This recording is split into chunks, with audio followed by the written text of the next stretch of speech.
ito na guys yung part 4. Nakita ko naman tong food na sticker. 80 pesos siya per sheet. Bumili ako ng isa. Pumunta naman ako dito and nakita ko may mystery pack. 60 pesos siya and bumili ako ng isa. Yung mga pwede mo makuha dito, may sticker, may bookmark, may postcard. Nandito naman ako, meron sila mga button pins, meron pa sila nitong vending machine. May mga keychains, may mga stickers. Tapos ito nakita ko tong cute na Snoopy na pin. Tinry ko din pala tong vending machine, 100 pesos siya per try.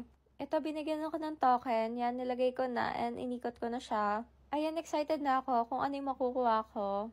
Ito yung nakuha ko, tapos pinapili niya ako dito sa tatlong envelope. Pumili na ako, parang sticker yung mga laman niya. Binili ko rin pala tong Snoopy na button pin. Nakita ko din tong mga art prints, sobrang cute nila, 50 pesos siya isa. Tapos ito New Jeans na tote bag, tapos nakita ko din tong mystery bag na button pin. Ayan yung mga binili ko, nilagay ko dito sa tote bag yung mga nabili ko na.